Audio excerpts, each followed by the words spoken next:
इमाम अली अलैहिस्सलाम की खिदमत में एक शख्स आके पूछने लगा, या अली, इस जमीन पे सबसे हैरत कुन जमाना कौन सा गुजरा है? बस जैसे ही ये पूछा गया तो इमाम अली अलैहिस्सलाम ने फरमाया, ऐ बंदाए खुदा, हैरत कुन जमाना गुजरा नहीं बल्कि गुजरेगा।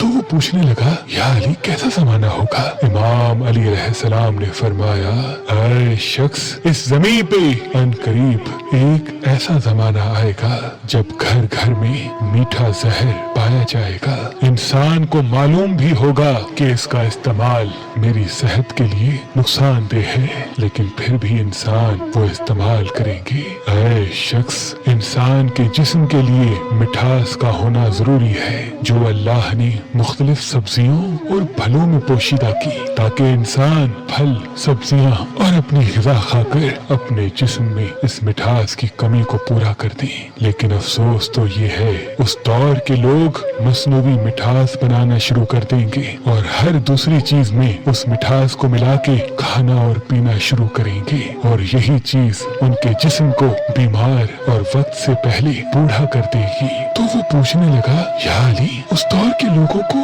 ऐसा क्या करना चाहिए कि उनकी सेहत सही रहे? इमाम अली अलैहिस्सलाम ने फरमाया, उन लोगों में से वो लोग सबसे ज्यादा सेहतमंद होंगे जो उस मीठे जहर को कम इस्तेमाल करेंगे और जिस्म की मिठास को फलों और सब्जियों से हासिल करेंगे, और वो लोग अक्सर बीमार होते रहेंगे, अपनी उम्र को कम करते रहेंगे, जो हाथों से बनी हुई मिठास को चीजों में मिला के ज्यादा खाएंगे, चीजों में मिला के ज्यादा खाएंगे, चीजों में मिला के ज्यादा खाएंगे।